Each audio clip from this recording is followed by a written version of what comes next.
Boker Tov. Nice.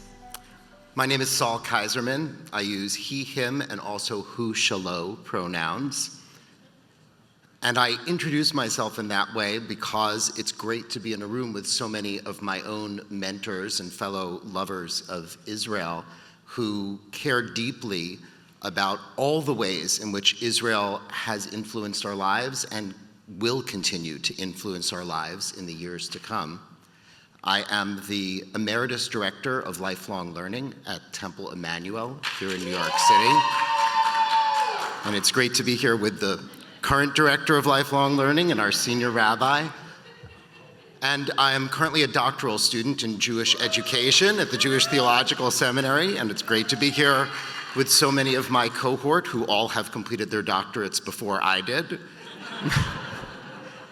And I'm writing about rabbis, Reform rabbis, who also have a degree in education from Hebrew Union College, and how this influences their sense of identity and whether they experience their work as being a calling, even if they don't call it that, something that you may also ponder about your work and that I would love to talk about with you if it is of interest to you.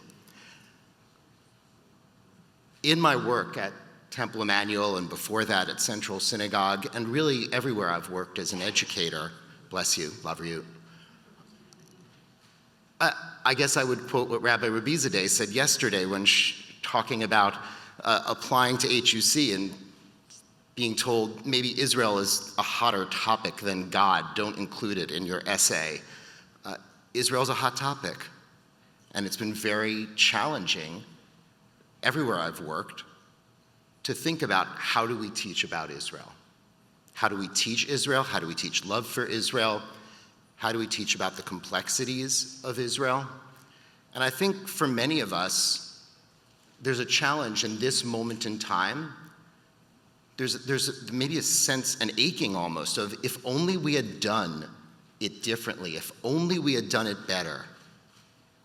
Maybe the younger generation, they wouldn't be protesting against Israel. Maybe they would know how to respond when people accuse them of anti-Semitism, and that somehow it's on us, that we didn't do enough, or we could have done better. Now, we did a lot. I want to give us all a little bit of kavod for the work we've done. But we actually had a very challenging task in front of us, and I want to say 3 reasons why I think teaching about Israel maybe is even harder than teaching about God. The first is the problem of every curriculum. There's only so much time that we have. There's only so many hours in a day, and if you're trying to put together a religious school curriculum, and you are trying to put together a summer camp curriculum, and you're trying to put together a youth group retreat, you're trying to put together an adult ed B'nai Mitzvah class, how do you decide how many hours to devote to any topic? So environmentalism, that's important. We've got Tu B'Shvat. Israel education, all right, Yom HaAtzmaut will be when we'll cover that. So there's this challenge of the curriculum. Then we have a challenge of faculty, especially in places like summer camps, where we're hiring young folks who maybe have very strong opinions about Israel that wouldn't sit so well with many of the people in the room. Maybe they're very aggravated by how they see Israel's actions in the world, actions within itself, and they define themselves in ways that we might say we don't want them to pass on to their children, to our children. But what do? There's a limited number of people that we can choose from for our faculty and for our staff at summer camps, and we have to hire back these people. We have to give their mentors and leaders in so many other ways. How do we manage the challenge of a faculty that may hold positions that the synagogue doesn't want to push forward? And then finally, there's the problem of synagogue leadership. We can't just say to them, hey, we don't agree with your take on Israel. Can you please not be here any longer? Sometimes they may be farther to the left or farther to the right than the point of view that we want to push forward. in our educational programs? How do we put together a curriculum, hire faculty that our leadership may be uncomfortable with? So what do? We teach about falafel, we teach about hummus, we sing great songs that are written before most of us were born, and we kind of hold back. We hold back from the complexity. We hold back from the nuance because it's just too hard to figure out how are we going to respond to our leaders, our faculty, our curriculum, and take a stand. Well, today we're going to be inspired and challenged in thinking about this question with 3 visions for how Jewish education around Israel could move forward in new directions that will help us, I think, to do the work that we all want to be doing in our education programs.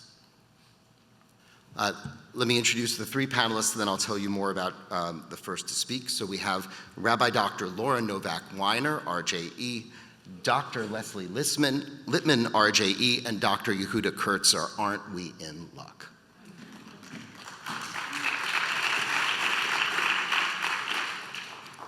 First to speak will be Rabbi Laura Novak Weiner, EDD, RJE. Laura, as you may know, is the director of the Master of Educational Leadership at Hebrew Union College and a member of the School of Education faculty. She's based on the Skirball campus in Los Angeles.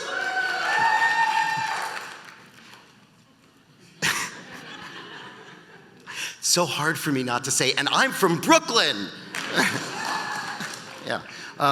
She earned her master's in Jewish education and her rabbinical ordination from HUC, HUC-JIR, I should say, in this house, of course. Laura's doctoral research at the William Davidson Graduate School of Education at the Jewish Theological Seminary of America, just uptown, focused on how teachers' connections to and understandings of Israel impact the decisions that they make on what to teach and how to teach it. As a senior fellow at the Jack Joseph and Morton Mandel Center for Jewish Studies in Jewish Education at Brandeis University, Laura is developing a new paradigm for Israel education, which invites us to think differently about the goals and outcomes of Israel education. I present to you Laura Novak Weiner.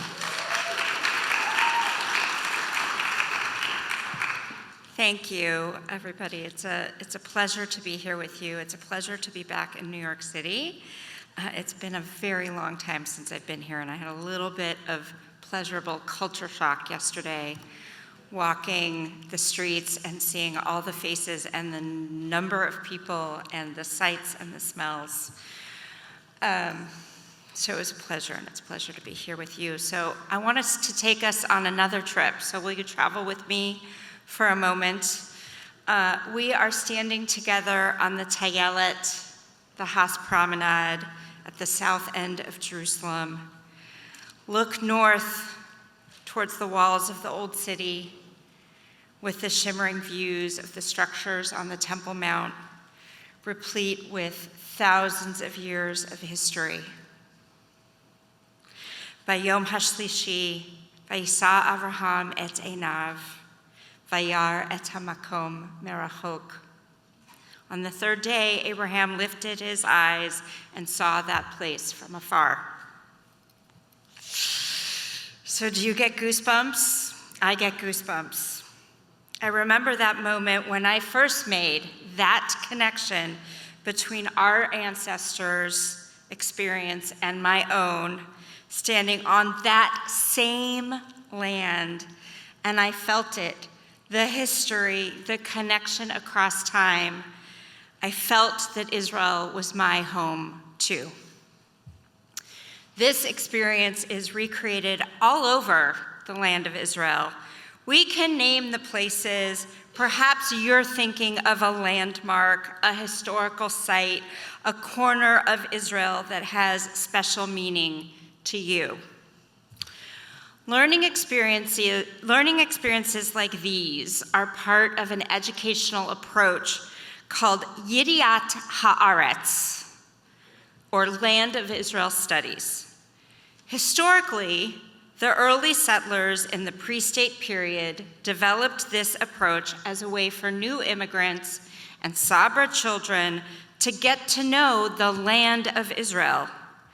The aim was, through content learning and first-hand exposure to the land, through hikes and day trips and Tulim, to, quote, build an emotional attachment to something greater than a physical place. The theory was that in coming to know a place, one would come to love it and own it. Yediat Haaretz is still employed today with native Israelis at multiple stages of their education and socialization, as well as with pilgrims and tourists. And the wisdom of Yediat Haaretz as a pedagogy is that there's an understanding that before one can love a place, they first have to know it. When we consider Israel education in North America in the 20th and the first decades of the 21st century, most educators could summarize their vision in 2 words: Ahavat Yisrael. They sought to nurture a love of our historic homeland and unconditional loyalty to the state of Israel. And frankly, I think that this focus on Ahava is unattainable and misdirected, so bear with me.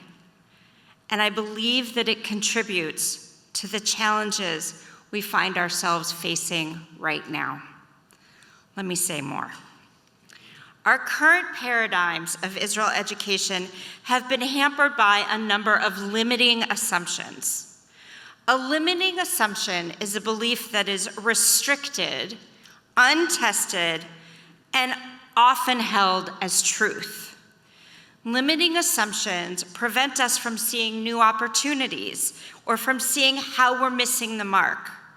And our Israel education efforts have been constrained by several limiting assumptions.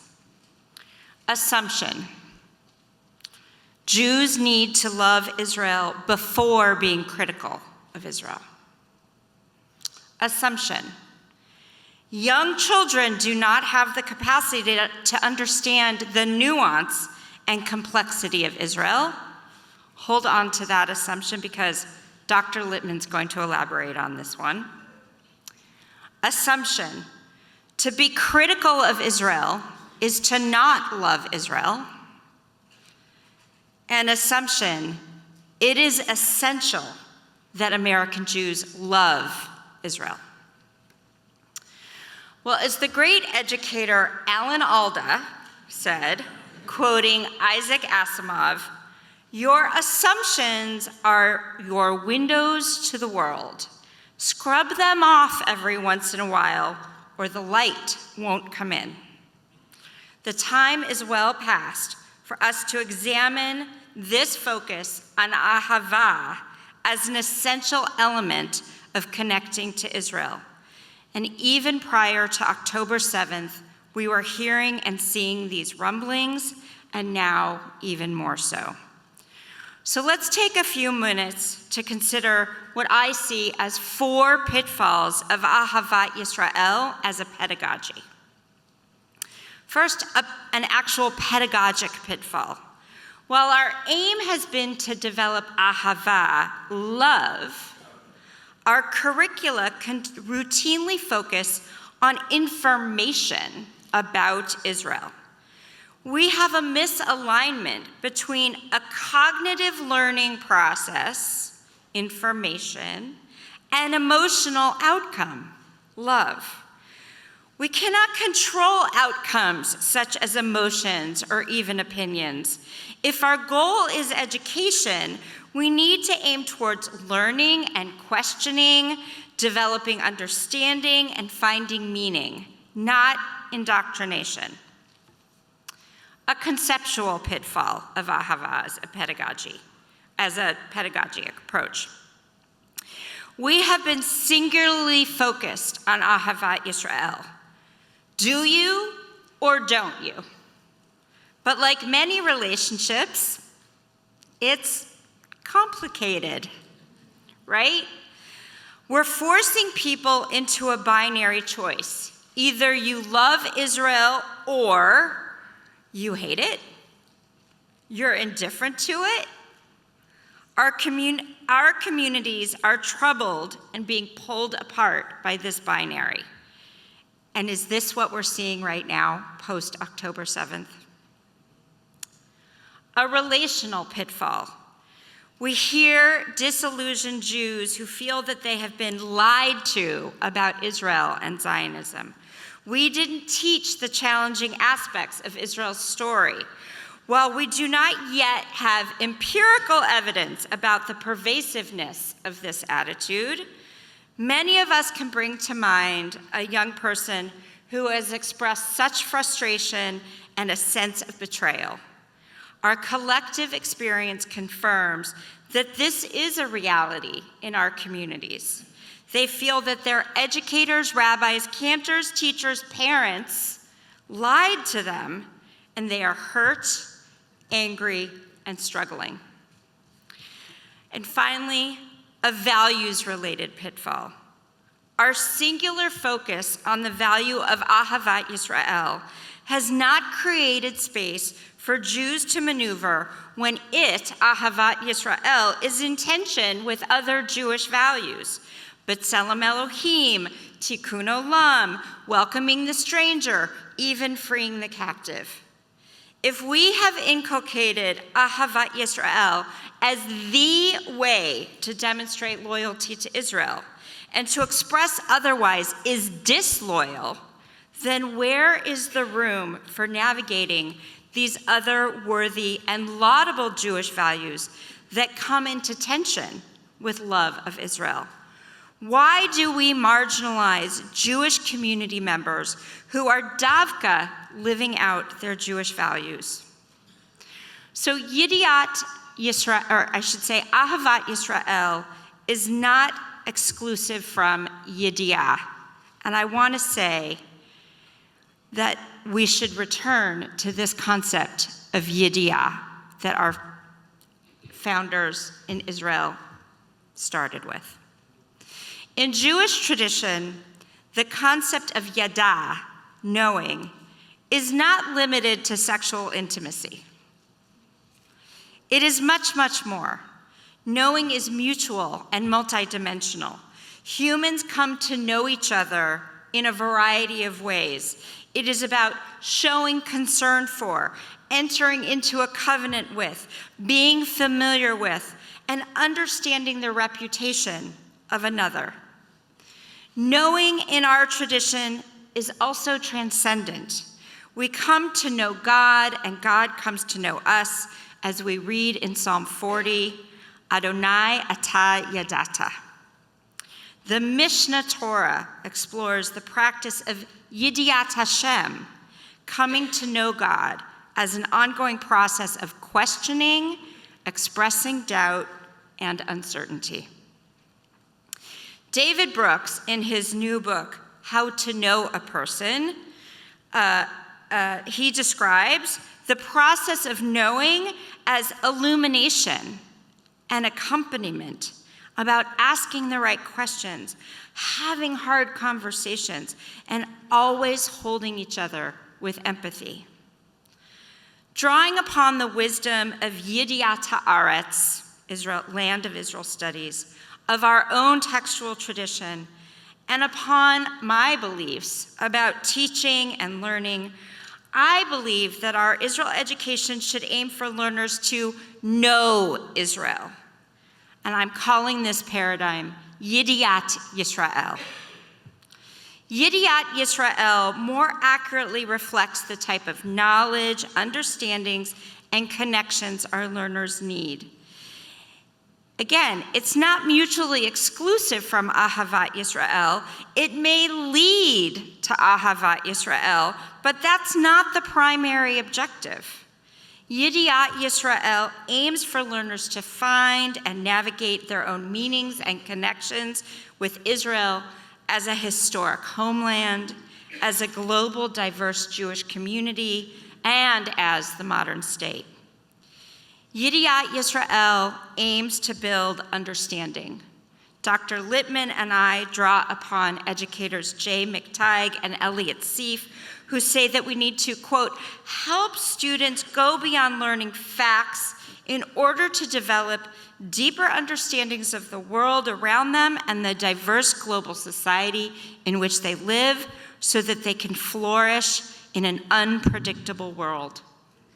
This means that Yidiat Yisrael is both a cognitive and an experiential learning process. It is dialogical, creating space for honest and hard conversations, for hearing different perspectives and narratives. Yidiat Yisrael is grounded in an understanding that all Jews are mishpacha, family. And yet, we are diverse, with different cultures, lived experiences, perspectives, and narratives. 20th century Israel education focused on mobilizing the Jewish community to advocate and support the nascent and struggling state of Israel. Ahava was deemed necessary to build loyalty and obligation. Israel education can no longer solely be about the diaspora being there to support Israel. We all, Israeli Jews and Jews around the globe, have to see, support, and accompany each other. And my own experience in Israel this past February with the ARJE and the Hebrew Union College School of Education Alumni Association revealed to me that Israelis are just as worried about us right now as we are about them. Yidiat Yisrael builds that interdependence and mutual understanding. Yidiat Yisrael is theological and spiritual. It affords learners the opportunity to grapple with how Israel fits into their theological and spiritual worldviews. Rav Kook believed that Eretz Yisrael, Am Yisrael, and God are linked. He said, one can only be complete as a Jew when on the land. And as Reformed Jews, we know that we live authentic Jewish lives here in North America.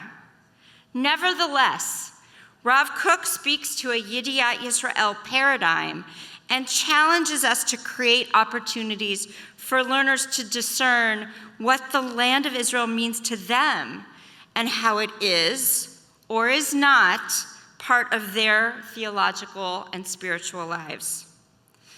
And finally, Yidiat Yisrael is epistemological.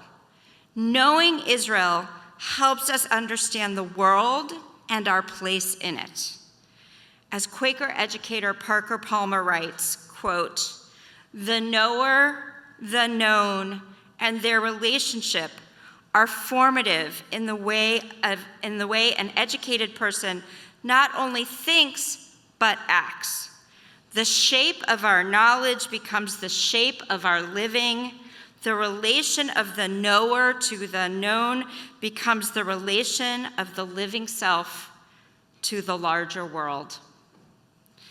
Teaching from a Yidiat Yisrael approach aims for learners to act, to produce in ways that are meaningful, compelling, and transformative for them and those with whom they are in relationship. When we clear away the assumption that Ahavat Yisrael has to be the outcome of our Israel education endeavors, we open ourselves up to new ways of thinking about what our learners need today and how to best accomplish that. Yidiat Yisrael, knowing Israel, is attainable. Thank you.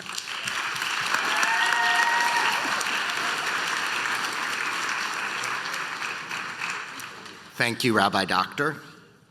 I give everyone permission to roll your shoulders or stretch or take a deep breath so you can continue scrubbing the windows of your assumptions. Don't forget to write down your questions on index cards. as I introduce our next presenter. Dr. Lesley Litman, RJE, is the director of the Executive MA program in Jewish Education and coordinator of faculty instructional support at HUC-JIR. She also consults the I Center in the area of curriculum design and professional development in Israel education, with a particular emphasis on infusing Israel in Jewish day schools. Lesley has served in leadership positions in a wide variety of Jewish educational settings, including at congregations, day schools, youth movements, and the URJ. She lived in Israel for 10 years and was a founder of the Reform movement's first kibbutz, Kibbutz Yahel. I don't know how many more founders of Kibbutz Yahel are here. Maybe we'll have a photo op with all of you together. Lesley holds an EDD from the Jewish Theological Seminary, a Master in Jewish Studies with a Hebrew concentration from Hebrew College, Boston, and a Bachelor's in Economics from the University of Massachusetts at Amherst. She was a Mandel Jerusalem Fellow from 1994 to 1996. I present to you Dr. Lesley Litman. I forgot you were a Jerusalem. What? Yeah, I was a Jerusalem Fellow, yeah. Not only was, hello, it's great to see everyone. Not only was I a Jerusalem Fellow, in the Jerusalem Fellows, we each had to do a project, a professional project, and I did what I call a project ishi, a personal project, in that I gave birth to my child in Jerusalem during the Jerusalem Fellows. So my roots and my love for Israel go so deep. It's a pleasure to be here, and thank you for asking me to address you. So the day after Yom HaAtzmaut, I was in a meeting of a movement-wide task force sponsored by the Association of Reformed Jewish Educators, charged with crafting a set of educational outcomes for Israel education. And we begin each meeting with a connection question, and not surprisingly, the question for this meeting was, how were the Yoms, the Yamim, Yom HaAtzmaut, Yom HaZikaron, different this year than in past years? Our ECERJ, our early childhood representative, told the following story. Every year, we teach about the Kotel, what it is, and that people often write prayers, hopes, wishes on pieces of paper as a message to God and put them in the cracks. So we asked the children to think about what they might want to write. In the past, it's been in the spirit of, I want a puppy, or please, can I have more Legos, which, as an aside, is why I never really loved this activity. But my mind can be changed. Because this year, and back to the story, several of our pre-K learners, 5-year-olds, did not write about puppies or Legos. Their prayers and hopes were, I hope the war stops. I hope that the war gets better, XOXO. I hope for Shalom, Shalom written in Hebrew with the help of a teacher. So I asked her how the children knew about the war. Had they talked about it in school? Had their parents spoken about it? Her response, yes, we've talked about the war, and the children have heard about it at home to varying degrees. On October 9th, when we gathered for Havdalah, I explained very simply that a war had started in Israel over the weekend, and that we are praying for peace. We sang Am Yisrael Chai, in addition to our usual Havdalah prayers and songs. Now, we've kept it very simple, but answer their questions as best we can. I'm going to repeat that line. We've kept it very simple, but we answer their questions as best we can, and have often talked about wanting peace and safety for Israelis and Palestinians, and often sing Hatikva and Od Yavo Shalom and Am Yisrael Chai. The children have wanted all year for our tzedakah money to help in Israel, so we've donated to a few different Israeli organizations. Most of these children were 4 years old on October 7th. Let that sink in. We were asked to share today our vision for Israel education. Over the 40 years of my career in Jewish education, there have been a myriad of visions for Israel education. Most of them are aspirations, conjectures, educated guesses. Many articles have been written describing the different approaches only to reject them and suggest yet another approach, a supposedly better one. If you sense my impatience with this, you would be correct. This impatience is informed by two elements. First, Israel is a dynamic, ever-evolving reality. As the world changes, as time passes, we gain additional perspectives on what might have happened in the past, even though we're living now and it happened in the past. And events shape what we need to address and teach. All of this means that we need to continually adjust both our vision and how we address that vision. There is no panacea vision. Second, our learners' experience of the world is always in flux. The pace of change in our learners' worlds is bewildering. How they learn is changing at a breakneck pace and is more and more out of our hands. We don't control what they know, and we don't control how they know it. Those days, if they ever were, are done. Therefore, instead of speaking about my vision for Israel education, I want to talk about my vision for our children and their connection to Israel. One of my heroes, John Dewey, at every opportunity reminds us that we are not teaching Hebrew or text.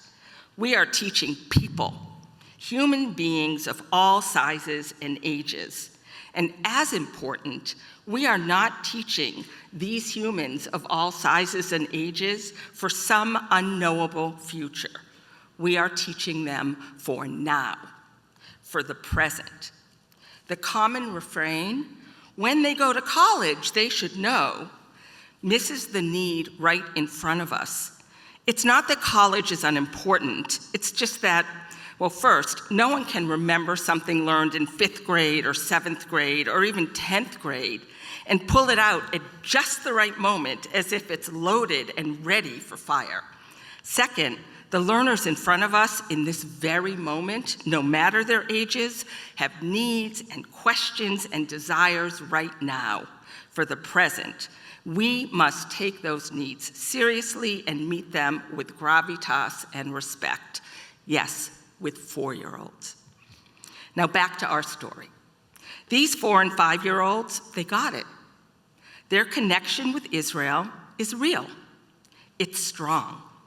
They care, they know it's hard, they want to help, and they have questions.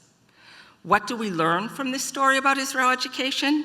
As Dr. Sivan Zakai learned in her longitudinal research on children from ages 5 to 12, the old mantra, as Dr. Novak indicated, first we'll teach kids to love Israel and then we'll tell them the hard stuff. Well, it just doesn't work. In fact, we're fooling ourselves if we think children are in a hermetically sealed universe when it comes to Israel.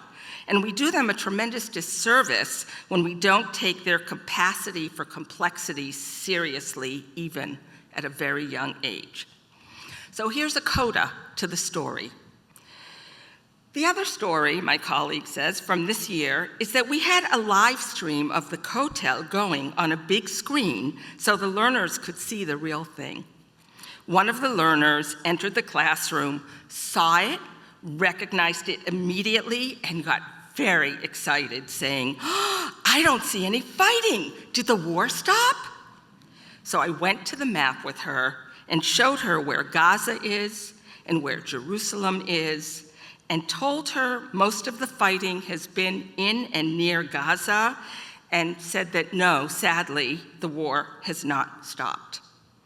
Remember, this is a 5-year-old asking about Gaza, Jerusalem, looking at maps, not to get to know how cool Tel Aviv is. Tel Aviv's cool, no, or that Haifa is on a mountain, no. She wants to see where the war is happening. This child can hold pain and love at the same time.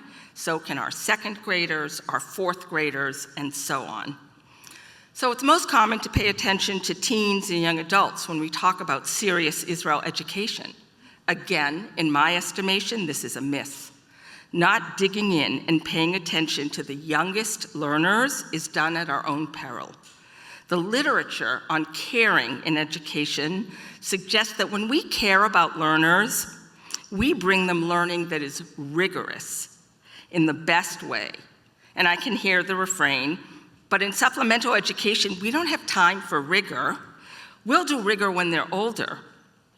Well, we better make time to do rigor now. More importantly, we need to find ways to use the time we do have to pay attention to what matters in the lives of our learners, and not always what we think should matter.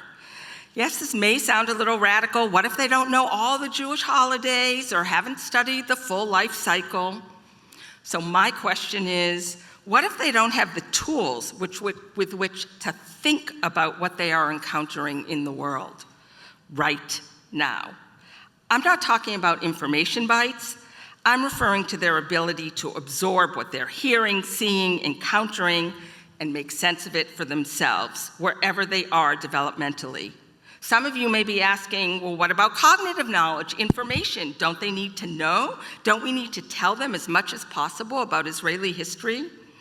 I'm going to suggest that of course they need knowledge, but the knowledge they need must be responsive to their ability to access and use that knowledge when and where it is needed in their lives now.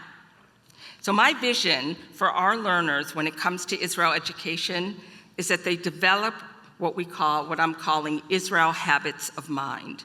Habits of mind are dispositions people use to make use of something that is hard to understand and where the answers are not readily apparent. Habits of mind can be inculcated at any age. The scholar and educator Deborah Meyer created a set of habits of mind for her Mission Hill School in Boston. So here's my first pass at a version that might work for us. And please, feel free to challenge me, change, add, subtract. Here's a first pass. Here are the questions that we want our learners to be asking constantly. What's happening here? How do we know what we know? Could there be another point of view? What is it? Could what have happened have been otherwise, even if just one thing had happened differently? What might have changed? Sorry, excuse me. Does it matter who cares? Who cares? Why does it matter to me, to others? Of course, how we respond to learners will change based on their age. But consider the 5-year-old asking about Gaza. She's essentially asking, what's happening? How do we know what we know?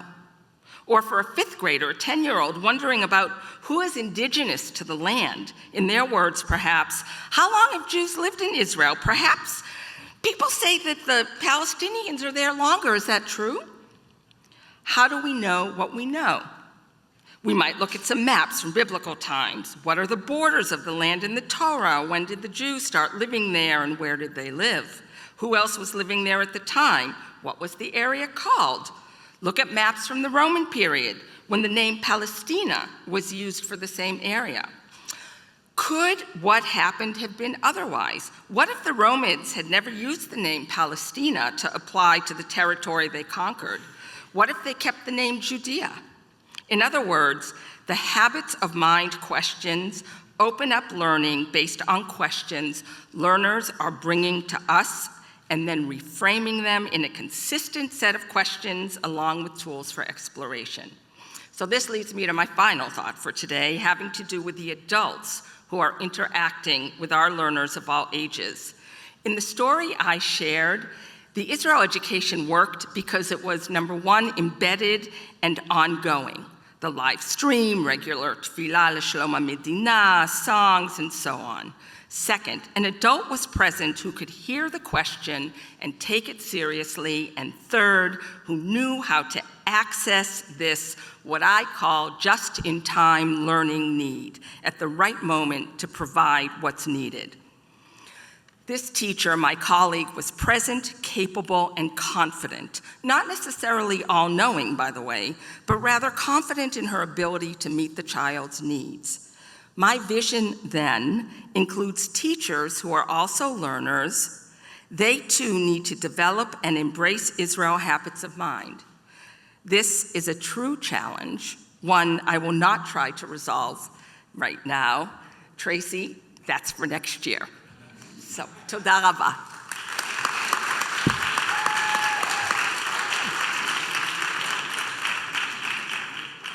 Thank you, Doctor. Okay, I encourage everyone, roll your shoulders, wiggle yourself around in your seat, take a breath. Stretch your habits of mind by writing questions down on index cards for our panelists. Dr. Yehuda Kurtzer, PhD, is president of the Shalom Hartman Institute.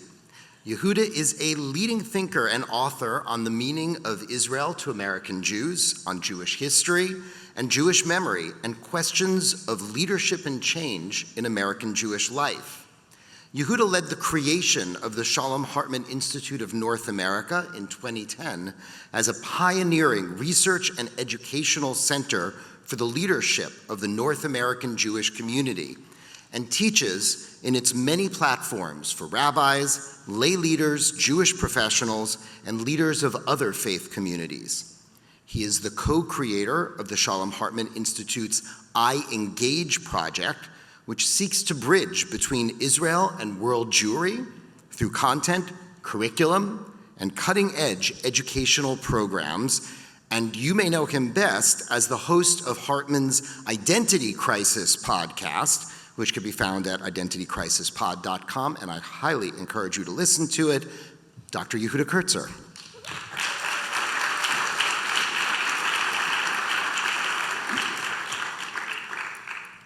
Thank you so much for having me here today, and in particular, it's been an honor and really quite exciting to listen to my co-presenters, to Laura and to Lesley. I learned a lot from both presentations, and I'm eager to be in dialogue with both of you. I think there are overlaps and resonances for us to discuss. So let's say I asked you to do an exercise. You don't actually have to do it, just think about the exercise. To take out a pencil and paper and to try to sketch or calculate where your Jewishness ended and your relationship to Israel began. Where the line is between your attitudes towards Israel and the attitudes towards your own Judaism. Or maybe to try to measure in some sort of container about your attachment to Israel, about how much of it is about being Jewish, or how much of it is about Israel being a Jewish state, how much about our attachment to Israel relates to Jewish history, and how much is something else. They're, of course, absurd questions, and they're incalculable. But that question, the exercise, illustrates what I think is the central problem we face in Israel education, which is the assumption of some binary that's introduced by the word itself, Israel education, some binary between what we call Jewish education and what we call Israel education. These are separate disciplines with their own schools and with their own experts and their own methodologies. And one of the consequences, the implicit consequences of this distinction between Israel education and Jewish education is that maybe they are linked, maybe we imagine that they are linked, or maybe worse, they are totally different discourses that have to be convinced of their relevance to one another. There's a common conclusion about a growing number of young people here in the North American Jewish community that Jewish values pull us in one direction. Jewish values that we love and think about a lot, values like justice and righteousness and the commitment to repair the world and to be great people.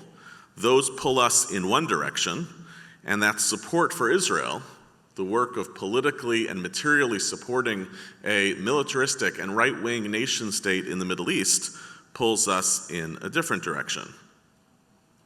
This implies that Jewish values are some sort of set of ideas that can't find expression in Jewish values language, or may even be a separate, discrete body of knowledge that is inconsistent with what are traditionally thought of as Jewish values, or it implies that support for Israel in and of itself is not a Jewish value, or at best, a strange one, an inconsistent one. The dichotomy between Jewish education and Israel education leaves us immediately in a bind about what we define as Judaism and what we consider as Israel. In fact, I think this is at the heart of the anti-Zionist critique, which has built so much energy over the last several months, that Zionism is in some ways a betrayal of Judaism. Ironically, I think perpetuating a dichotomy between Israel education and Jewish education plays into that very critique. I want to give you two examples from a classroom as an illustration of this problem. So in Jewish education, which is the field that I come from, if you're teaching a class on Talmud, or on Bible, or on Jewish thought, or especially on Jewish ethics, there's two things you can do in a classroom as a teacher which will make you feel like you absolutely crushed it. The best evidence of success for a Jewish education classroom are one of the following two things. The first is that your students get into an argument with each other. That feels great. When you teach Talmud, and now a group of your students is endorsing the position of Rav, and the other is endorsing the position of Shmuel, and they are passionately arguing, they are coming alive in the texts, they are enacting the culture of disagreement that's at the heart of the rabbinic project. I will never forget being on my elementary school's 5th grade trip that took us to the Lakewood Yeshiva, and I saw people furiously and passionately yelling at each other over the study of Talmud, and it altered my sense of what was possible in a classroom about these texts. The second thing that could happen in a Jewish studies classroom, a Jewish education classroom, that will make you feel great as a teacher, is that if your students ask you a question that stumps you, wow, I never thought about that before. I don't know the answer. And of course, the best thing you can do as a teacher is to congratulate the student for that amazing question, to commit to do some research and homework to figure it out, and then to honor the question by returning it to it later on, or even better, inviting the students to be part of the process of figuring out what was that piece of information or that idea that you couldn't come up with in the moment. In classrooms that are coded as Israel education classrooms, those two very outcomes are oftentimes experienced by teachers as indications of failure. If there's heated disagreement in a classroom about Israel, does that mean that they will inadvertently position themselves as on the opposite of the party line? Well, if they fight about Israel, are we setting them up to become adults who fight about Israel? Not in the passionate loyalty type of way, but in the kind of externalized criticism kind of way. Will those who argue with me about Israel in the classroom emerge as dissenters to our communal orthodoxy about Israel? Are we actually accidentally training them to be combative to our community's values?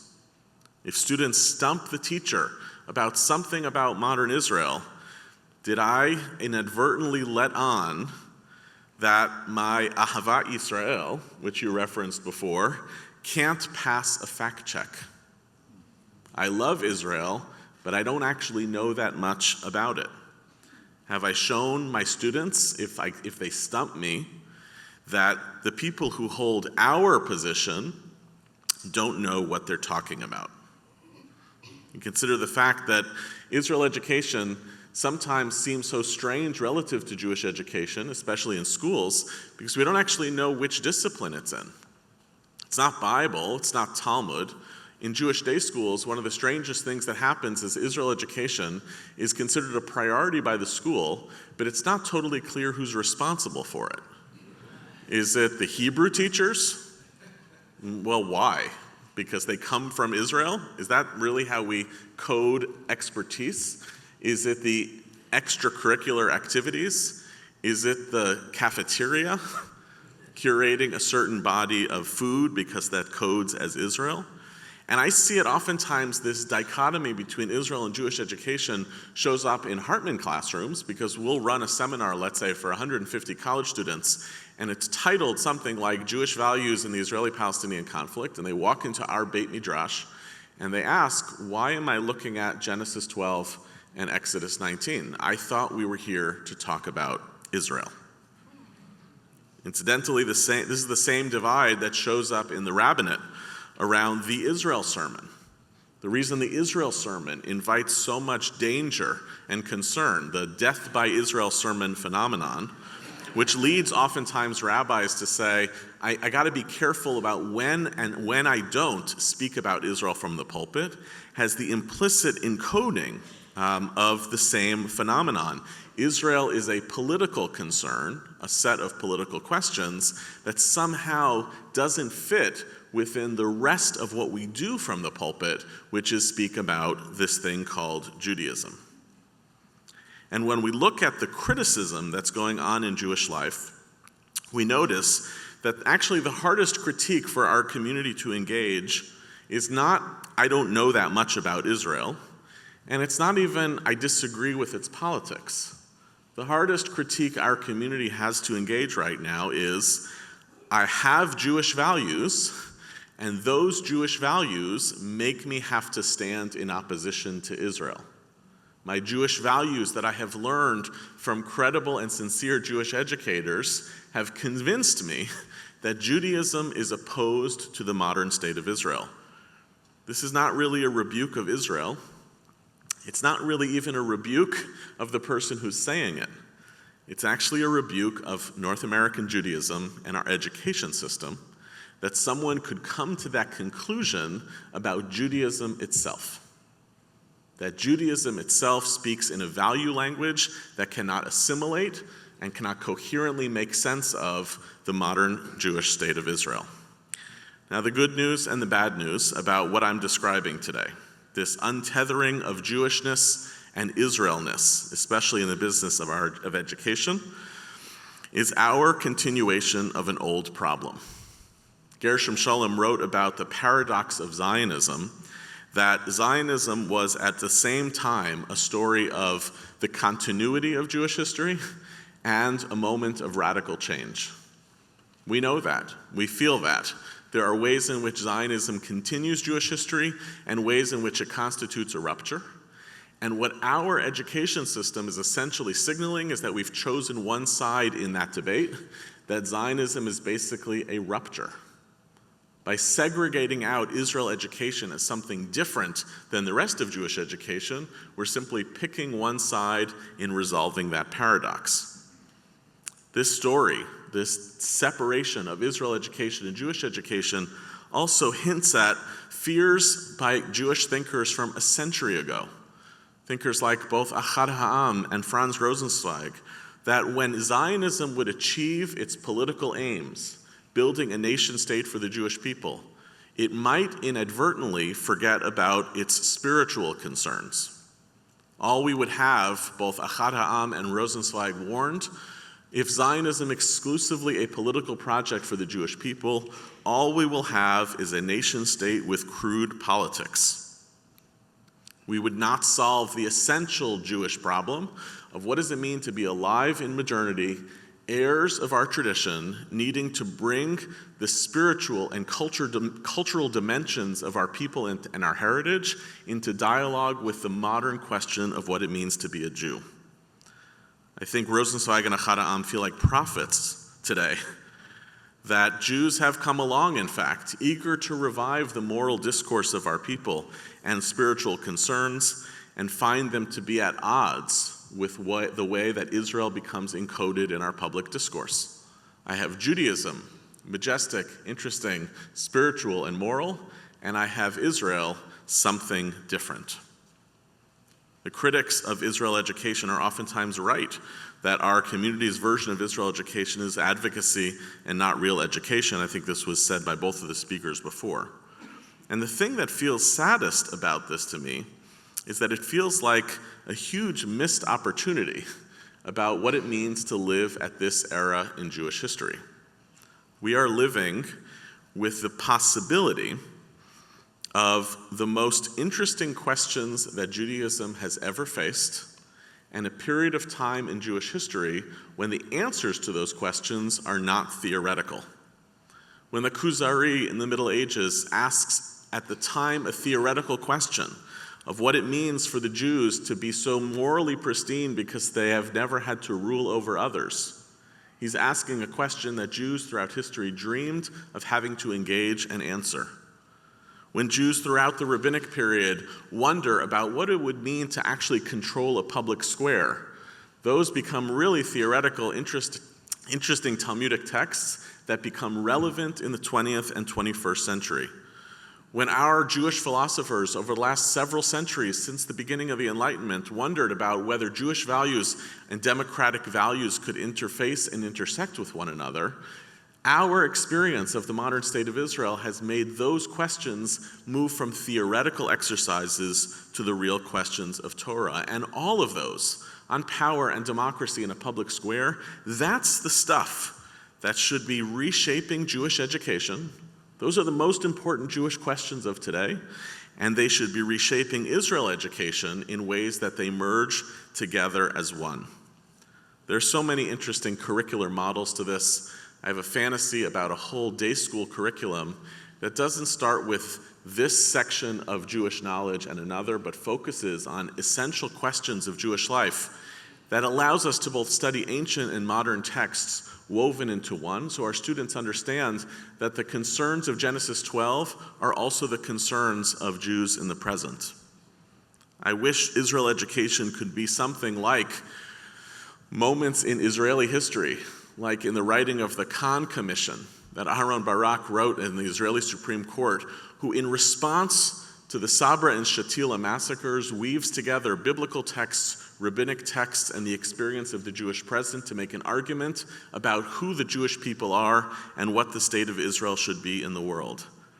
I imagine a Jewish young person emerging from our institutions who detests the government of Israel, who thinks that it's corrupting Jewish values, and who recognizes that in doing so they are joining a proud line of Jews dating back to the book of Judges, carrying forth through the era of the prophets, who feels emboldened by the fact that they now belong as part of the story of Jewish history, but who also, as a close reader of the prophets and of Rabbi Heschel, understands that prophetic criticism is rooted in the love of the Jewish people.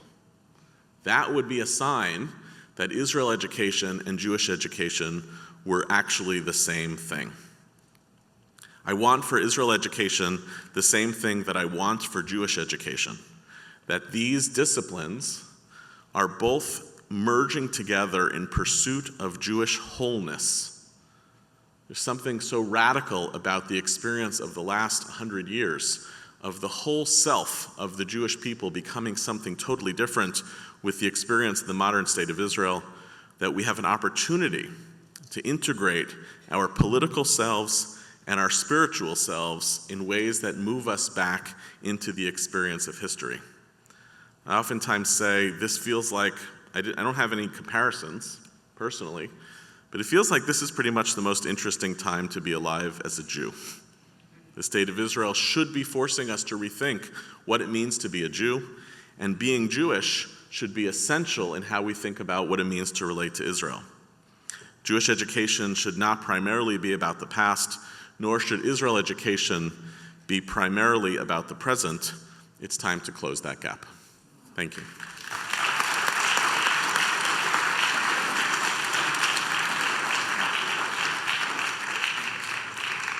Thank you, Doctor.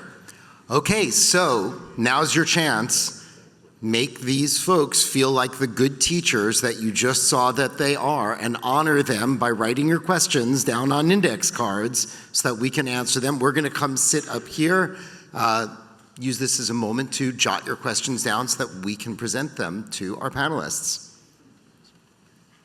Okay, so a common theme I think that we heard was about the relationship between love of Israel and knowledge of Israel, and I think a question about whether knowledge about Israel, information, is the same as knowledge of Israel, which maybe is more about understanding, deeper understanding. And we have a question here about how those two interplay in a contemporary educational setting, whether the goal is love and the means is knowledge, or are they both goals or both means? And is, I guess, kind of the punchline, if we raise a generation or even an individual student who's very knowledgeable about Israel and doesn't love Israel, do we consider that a success of our educational institution? So, would you like to start? Sure.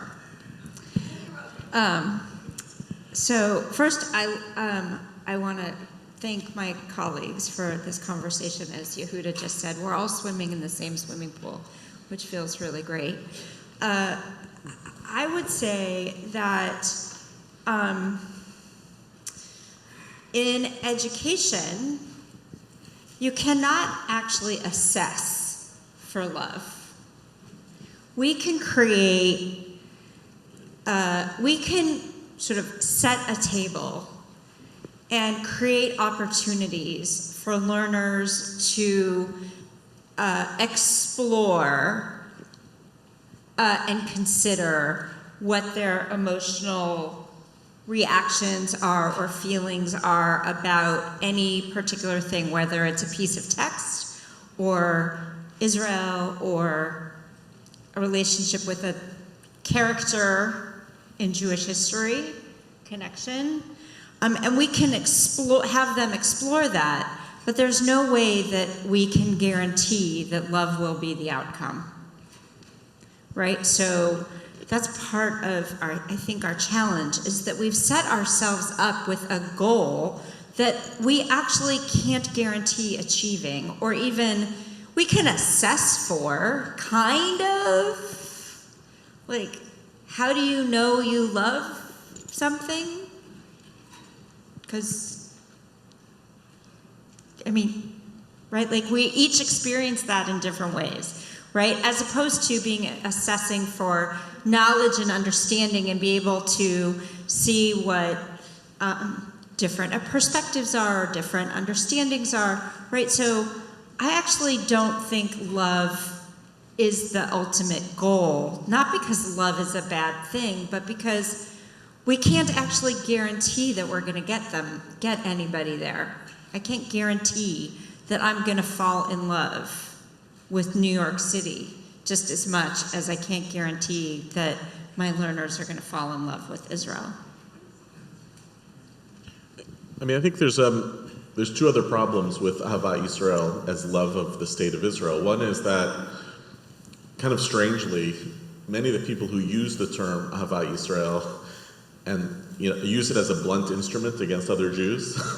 You don't love Israel enough, which is like a weird thing. It's kind of an ironic turn. But the other thing is that I think Ahavat Yisrael in our tradition has usually meant love of the Jewish people, Yisrael as the Jewish people. And what has happened is over the past 76 years, that's become encoded as love of a nation state. Now, it is possible to get people to love their country, and it's a legitimate political and emotional motivation for countries to try to engender patriotic love. But it's particularly hard to do that when you don't actually live there, and you have already that patriotic relationship to the place that you do live in. So it's a little bit of a setup to expect or to hope for Ahavat Yisrael as love of a nation state. But I think that there is educational opportunity and possibility to do that as relates to the Jewish people, a sense of belonging and loyalty to the Jewish people, and whether or not that actually translates into a particular type of Zionism, then on that I defer. I'm not sure it's measurable or even necessarily desirable. Okay. Is it on? Okay. I don't have a lot to add. I just want to lift up one piece. We've talked about Am Yisrael, Eretz Yisrael, Medinat Yisrael, and when we think about teaching Israel, Those three things, when we separate them and tease them apart, I think we get into trouble. And so I would encourage all of us, when we think about this whole enterprise of Israel, really bringing all of those pieces together and helping our learners swim in all of them. Kind of building on that and weaving together some of what's here, I'm hearing in these cards a question about the Yerushalayim Shel Lamata and Lamala, this notion of Israel as an aspiration, which for most of Jewish history it was, and in Israel as a real place. And I'm wondering how you see the dynamic, dialectic overlap between teaching Israel as what we're aspiring towards, or the place of our visions and hopes and longings, versus, and at the same time, Israel as a real nation state that has real people living in it and has a political system. Well, first of all, maybe the better goal is not Yerushalayim Shel Mata and Yerushalayim Shel Mala. Maybe the better goal is Yerushalayim Shel Mata and Yerushalayim as slightly better version of Mata.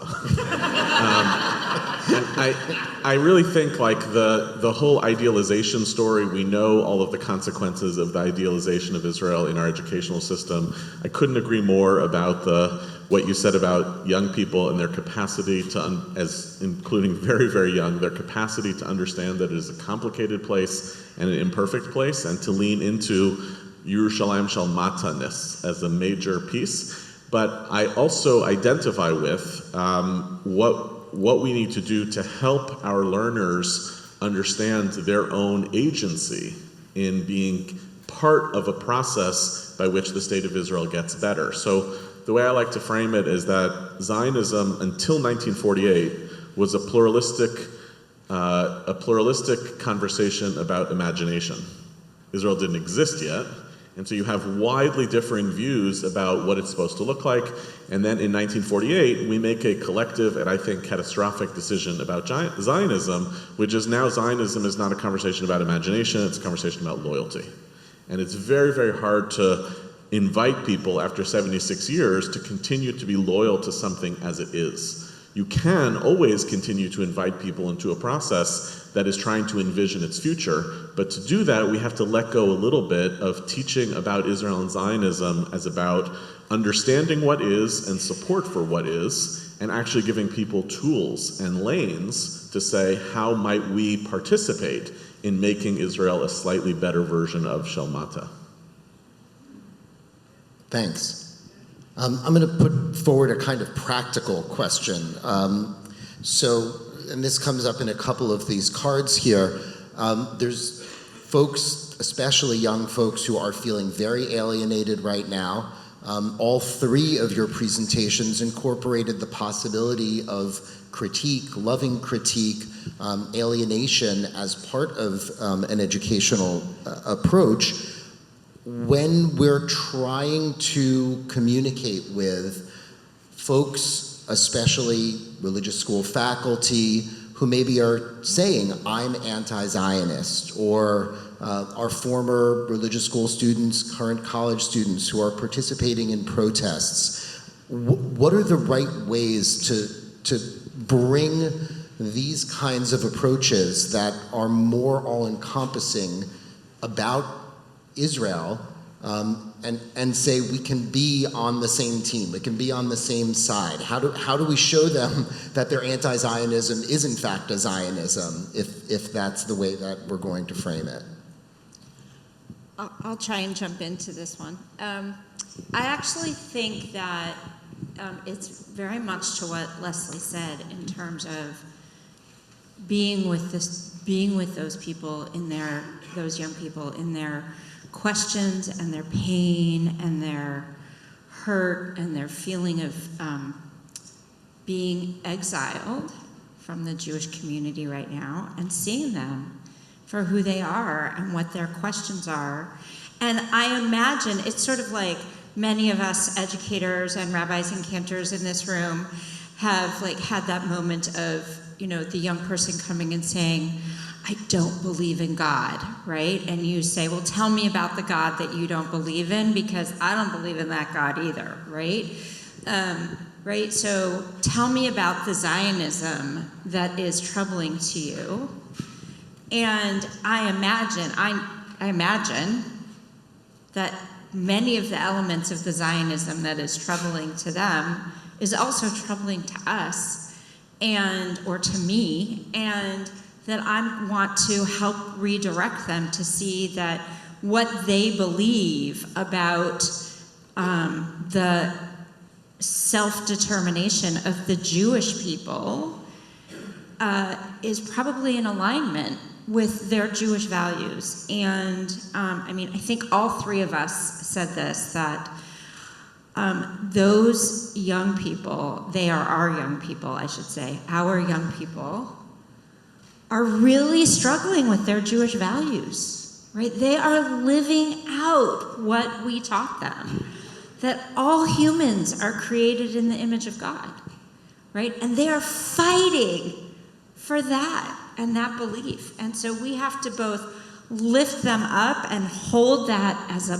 moment of pride that we have in them, that they actually are living out their Jewish values, and notice that that is really in tension with what they're seeing the modern state of Israel doing today, and that current government is not living up to our ideal wishes and vision for what we want that Jewish homeland to be. So I want to just lift up two pieces. One is, and this is my dirty, dark secret, right? I'm not sure, for me today, when someone says, are you a Zionist? Well, obviously I love Israel. I'm an Israeli citizen. I've spent a lot of time there. But I need to have a conversation about what do we mean when we use that term. And I don't know that we're engaging in real conversation with young people, older people, anyone, about just the panoply, the extensive possibilities when we talk about Zionism, and I really appreciated Amanda's comments today. The second thing I want to say is processing this takes time. And when people come to us and we want to convince them, sorry, it just doesn't work like that. Sometimes you have a conversation, then you go away, you think about it, you come back for another conversation, and to give people who come to us the time to process, that's our own impatience. We've got to be patient, and we've got to let them, as I always say, you can't go around it, you got to go through it. And they have to go through this process of figuring it out. Not only, by the way, about Israel. A lot of them are just developmentally in a place where they're figuring out how they want to walk in the world. Well, that's true for Israel too. I want to add a layer of this, which is first a little bit of Rahmanas for the educators and rabbis who are navigating this, which is part of this happens within a context of global misinformation and disinformation campaigns about the state of Israel that are not rooted in earnest, loving, Jewish wrestling with whether the state of Israel is what a Jewish state should be. There are governments involved, there are massive millions of dollars of social media campaigns, there are organizations that are seeking to promote political and social unrest in the West. There's a lot about this that really isn't actually about us. And so one of the things that happens is that rabbis, Jewish communal leaders, are oftentimes put under so much strain by the public disinformation and misinformation campaigns that we have to respond with a certain conviction about the legitimacy of the state of Israel, the legitimacy of its actions amidst a war. We have to fight against the misinformation and disinformation about what's taking place in Gaza. So knowing that that's the case should actually give us a little bit of pause about why that then puts us at odds sometimes with members of our own community, or even with our own conscience about when we feel that things aren't quite right, because it actually feels dangerous to put out those things in public and become sucked in by those misinformation and disinformation campaigns. And the problem that creates is that many of the young people who are expressing a criticism of our community and its leaders are basically, it is the result of not seeing their own ambivalences modeled in public. They don't see enough leaders who are wrestling publicly with their own ambivalences, and there's all the reasons why that's the case. So that's an area where we just have to figure out how to build muscle among communal leaders to do that with one another, more trust between rabbis of different denominations that so-and-so said that about the occupation, oh my God, they're treif. Like, we have to find ways to build that kind of muscle and to get to a place where we can both be honest in our public criticism when it's deserved and not feel that we're being sucked into, or that we're betraying our people amidst these larger conflicts and campaigns. Thanks. I guess I now understand that I'm like an ambivalent Zionist is my, I'm a Jew, exactly, an ambivalent Jew. Yisrael. Well, this is a great question. So yesterday, Dr. Rayfeld spoke about liberal education and the need to be open to a broad range of ideas. The way this question is framed is, what should rabbinic Israel education look like? So I love that we're asking our panel to fix the problems of HUC right here. I think that's the right, we've got the right people for it. Especially when two of us have paychecks from the Hebrew. Exactly. But I want to actually expand this question a little bit and ask, we've been talking about the learners as if, we're the knowledgeable ones and they're the participants. What about the role of educating leadership? When we're thinking about our school faculties, our summer camp faculties, and even folks like our clergy and educators, what differences would you say there are, or how would you frame your approach towards teaching the leaders who are then meant to go out and do the hard work of bringing others into the models that you're proposing? How's that for a question, folks? So while I'm thinking about the answer to the question, can I tell a personal, just sort of my own personal process since October 7th? I never, ever actually thought that I would be quoting Rav Kook.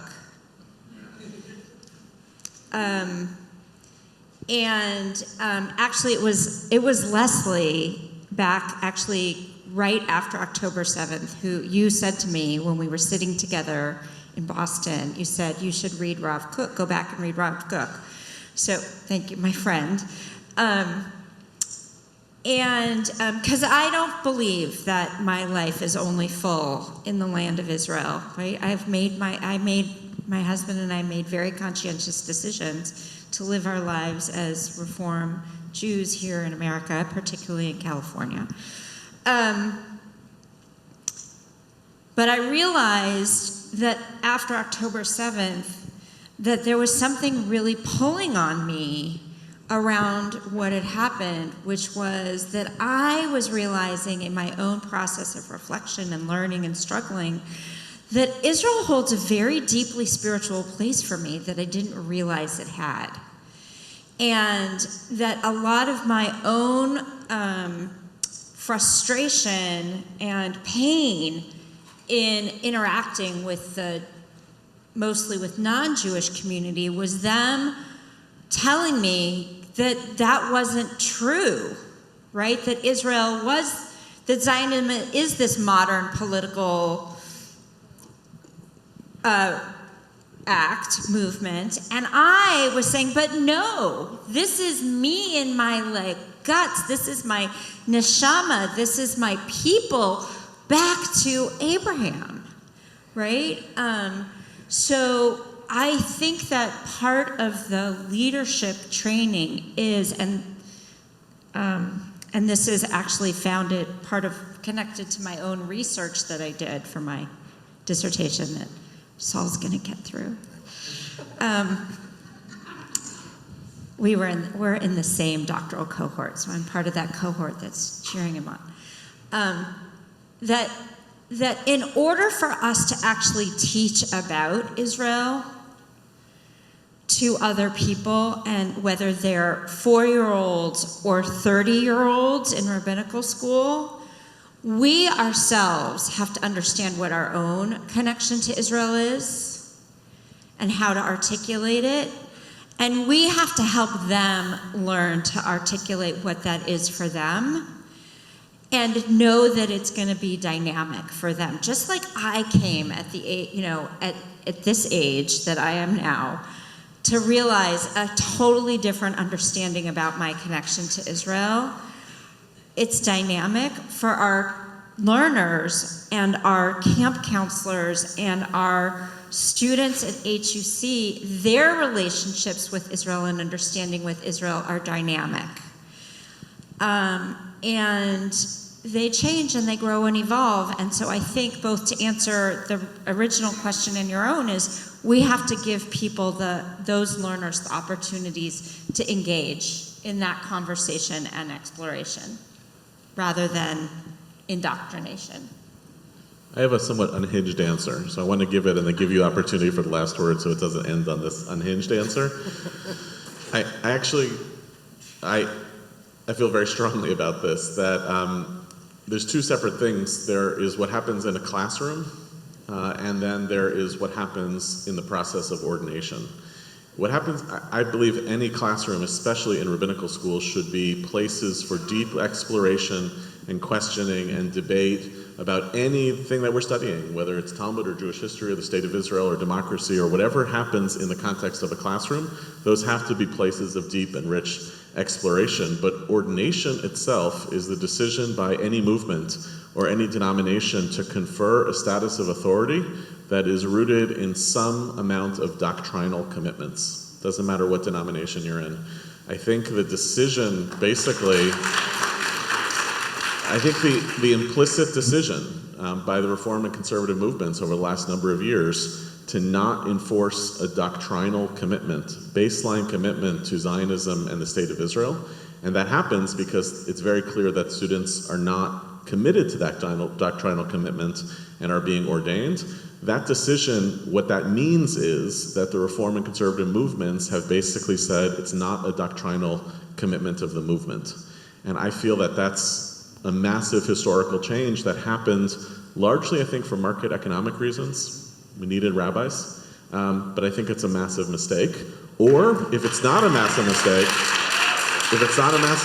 then the movements have to start owning it and saying this is no longer a doctrinal commitment, and then let's see what emerges as the consequences of that decision. So the door's going to fall off the hinge, because I think I want to agree with you. And I've heard I speak with a lot of congregations, schools, about, if parents come and say to us, we're anti-Zionist, well, and we don't want you to teach about Israel, how do we handle that? How do we keep them in? And my response is, well, maybe we don't keep everybody in. And I guess what I want to say, and I'm not talking about learners, and this is so difficult to say, but we have to determine every educational institution, every congregation, every organization has to decide what their bottom lines are and be willing to stand by them. And that's true around Israel. And it's painful to say because we want to include. And I guess what I would say is, how can we help people step in while knowing that this is our bottom line? This is what we stand for. And I think it's true for ordination, but I would even generalize it more. So clump the doors.